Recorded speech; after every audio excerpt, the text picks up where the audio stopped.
평화와 안정을 구축한 바탕 위에서 통일도 모색할 수 있다고 생각하기 때문에 통일부의 명칭 변경도 적극적으로 검토할 필요가 있다 이렇게 생각합니다. 통일부 장관 경험이 있는 정동영 후보자는 첫 출근길부터 비교적 큰 변화의 가능성을 제시했습니다. 통일부라는 이름을 바꾸는 걸 검토할 필요가 있다는 겁니다. 소통이 완전히 단절된 북한과 다시 대화를 시작하려면 북한이 원하지 않는 통일을 일단 부처 이름에서 빼야 한다는 겁니다. 동독을 괴뢰로 규정했던 것으로부터 동독의 국가성을 인정하면서 전 독일부로 되어 있던 동서독 관계 관련 부서의 명칭을 내독부로 바꿉니다. 사람이 곧 정책이다. 이 말처럼 장관이 제시하는 방향성도 중요한데요. 이런 의미에서 송미령 장관의 유임이 계속 입길에 오르고 있습니다. 전혀 다른 성격의 두 정부, 그리고 한 명의 장관. 어떻게 봐야 할까요? 통일부의 이름을 바꿀 수도 있다라는 부분은 1시간을 토론해도 답이 안 나올 수도 있기 때문에 이 부분은 넘어가겠습니다. 만약에 새로운 명칭이 발표가 되면 그때 한번 이야기를 나누도록 하고요. 송미령 장관 유임, 환영하는 쪽도 있고 반발하는 쪽도 있고 특히 농민단체에서 큰 반발을 하고 있습니다. 정치권 안에서는 어떤 이야기들이 나온지가 상당히 궁금하거든요. 국회, 특히 여당에서는 어떤 말들이 오갑니까? 우선 저도 개인적으로 깜짝 놀랐습니다.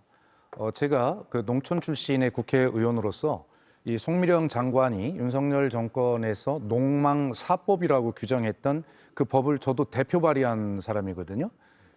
그리고 다시 이제 이번에 제가 대표 발의를 해놓은 상태인데 아니 어떻게 이런 사람을 유임을 시키지? 무슨 일이 있는가라고 깜짝 놀랐습니다. 그러나 하여튼 지금 알려지기로는 그 첫 번째 국무회의에서 송미령 장관이 이재명 대통령의 그 아주 디테일한 질문까지 잘 그 답변이 준비가 돼 있고 일할 자세가 돼 있는 이런 모습을 이제 봤다고 그렇게 알려져 있지 않습니까? 그러면서 오늘 이재명 대통령이 지시한 것은 어떤 그 여러 가지 이에 관련 단체 또 국민들 사이에 다른 의견이 있다면 장관이 직접 한번 조율을 해봐라라고 이렇게 이제 지시를 한 것으로 알려져 있는데 결과적으로 유임시킨 것은 아마 그 제가 볼 때는 그 계엄 당시에 국무위원으로서의 계엄에 대한 입장을 비교적 초기부터 명확하게 이야기한 점과 그다음에 이 농망사법이라고 이야기해서 상처를 주었던 이 부분에 대한 어떤 그 실무적 의견이 첫 번째 국무회의 등을 통해서 뭔가 굉장히 다른 방향으로 좀 활용하거나 어떤 할 수 있는 그런 어떤 가능성을 이재명 대통령이 발견을 하고 이것은 어떤 실용 차원에서 한번 맡겨보는 뭐 이런 선택을 한 것으로 저는 생각을 하고요. 그리고 현재도 이 문제는 아마 굉장히 그 사안에 따라서는 제한적으로 임시적 어떤 지명 이렇게 보고 아마 지켜보고 있는 또 농민들과 함께 지켜보는 뭐 그런 어떤 인선이 아닐까 이렇게 이해는 하고 있습니다. 그러나 당내에서도 대표적인 어떤 농촌 출신의 그런 의원들이 굉장히 강하게 반대하는 기류가 아직도 남아있는 그런 상황입니다. 국민의힘에서는 국민의힘이 탄생시킨 정부의 장관이었기 때문에 환영의 목소리가 나올 거라는 생각을 저는 했었는데 꼭 그렇지 않은 것 같아요.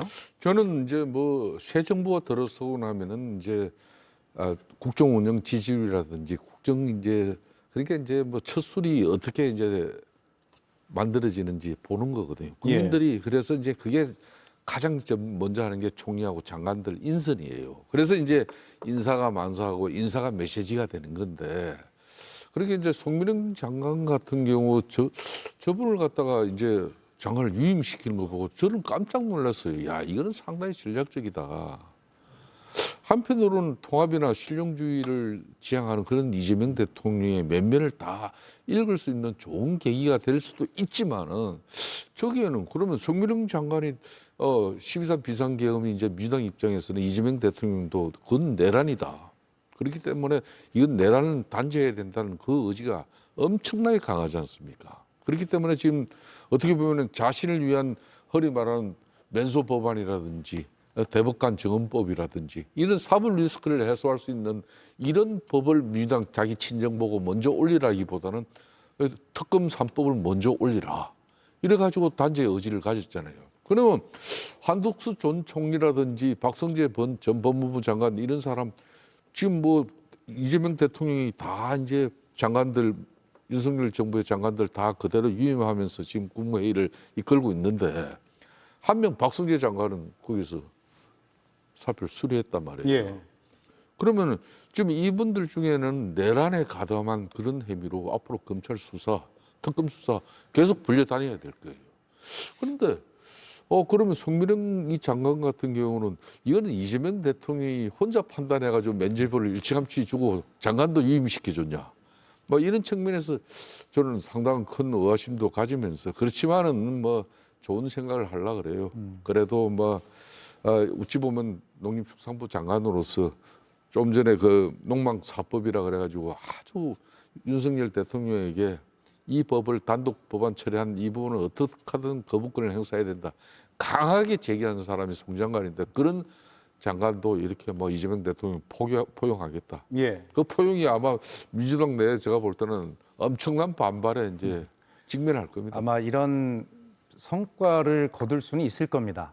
제 개인적인 생각입니다만 이 소위 양국관리법과 농안법 그리고 자연재해 대책법과 자연재해 보험법이죠. 이게 이제 농업민생사법이라고 민주당은 그렇게 명명하고 있는데 워낙 강한 프레임이 걸려서 거부권이 행사가 된 것이잖아요.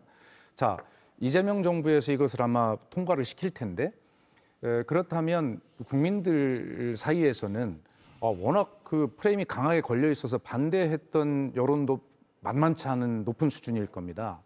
그렇다면 이재명 정부의 어떤 코드에 맞는 장관을 임명해서 이것을 처리하는 것과 이것에 대해서 강하게 반대했던 송미령 장관을 유임시켜서 이걸 처리하는 것, 이 정책적인 효과의 또 정치적인 이 어떤 효과는 굉장할 거라고 생각합니다. 예. 반대했던 사람이 그 장관이 이것을 찬성한다. 그러면 윤석열 정권 때 이것을 반대했던 데는 무슨 정치적 이유가 있었구나라고 국민 중에서 이것에 대해 강한 불신을 가지고 있는 반대하는 국민들도 어느 정도 설득시킬 수 있는 그러한 정치적 부수 효과를 결과적으로는 거둘 수 있지 않겠나. 예. 그것을 이재명 대통령께서 치밀하게 계산하셔서 임명했다고 보지는 않습니다만 그래서 결과적으로는 그런 어떤 정치적인 그런 효과를 거둘 수 있는 그런 인사가 아닐까 저는 그렇게 분석도 해봅니다. 대국민 설득에 아주 큰 효과가 있을 수 있다. 그렇습니다. 예.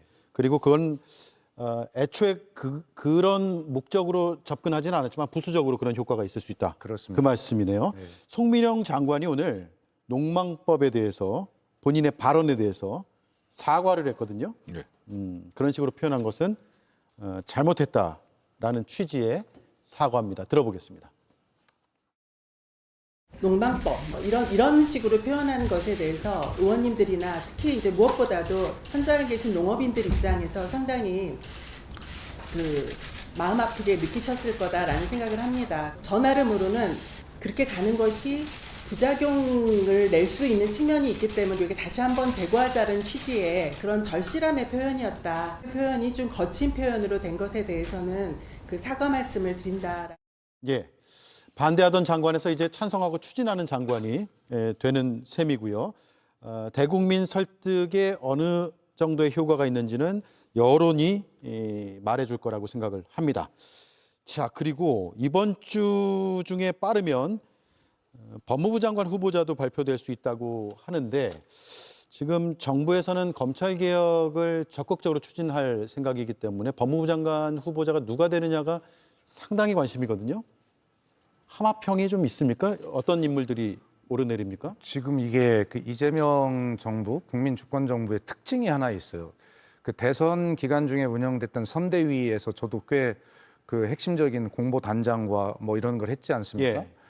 그럼에도 불구하고 내부의 어떤 정보나 이런 것들이 전혀 공유가 되고 있지 않고요. 예. 정부가 출범한 이후에 특히 지금 질문하신 이 인사 이런 문제에 대한 정보가 전혀 흘러나오고 있지 않습니다. 진짜요? 정말 그렇습니다. 예. 그래서 청와대를 경험해봤던 저로서는 이게 도대체 어떤 뭐가 이렇게 지배하고 있길래 이렇게 보안이 철저히 유지되는가라고 깜짝 놀랄 정도의 수준인데 그래서 그 기자들이 저에게 취재를 통해 물어볼 때 제가 그냥 개인적으로 답변하는 이야기는 야, 잘 되려고 하는 집은 달라도 뭐가 다르다. 그래서 예. 선거 때 이기려고 하는 캠프기 때문에 뭔가 전혀 혼돈이 없고 잘 통제가 되더라. 근데 지금 정부도 역시 마찬가지입니다.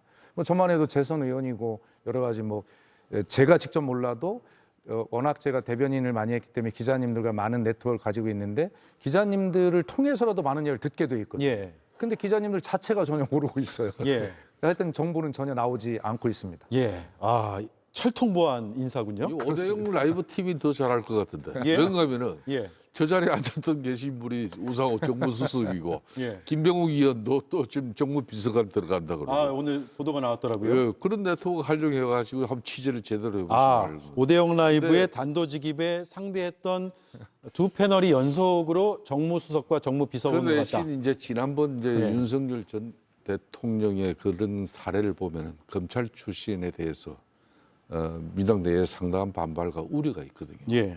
그런데 이제 단 이제 조국도 전 장관의 또 학습 효과가 있잖아요. 그 대학에 계신 분을 모셔가지고 하니까 역시 그 한계가 있더라. 예. 그래서 검찰 개혁은 대략 검찰 출신이 하는 게 좋다. 안 그러면 다른 법조인 출신이 하는 게 좋은지. 그러면 뭐 당내에 보면은 윤호중 의원이라든지 뭐 그다음에 이제 검찰 출신의 박균택이라든지 뭐 여러 사람들 있잖아요. 이성윤, 이건태 뭐 이런 사람들.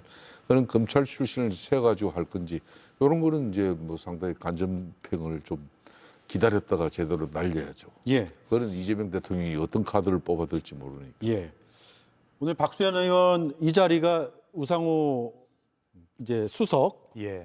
가고 지난주에 저분도 또 금방 또 어디 갈까 봐. 예. 김병욱 전 의원이 또 정무비서관으로 간다고 예. 오늘 언론 보도가 나왔고. 예. 아마 그런 그 자리입니다, 이 자리가. 그러니까 이 자리도 자리지만 결국 오대영 라이브 이 프로그램이 아유. 명품으로 아닙니다. 시간이 다 끝나서요. 예. 덕담 감사하고요. 예. 김성태 대표를 마주하는 상대여서 더 빛이 나지 않았나라고 제가 의미 부여하면서 끝내려고 하는데 그에 대한 답은 지금 시간이 안 돼서 못 듣겠습니다. 네. 두 분 감사합니다. 예, 감사합니다.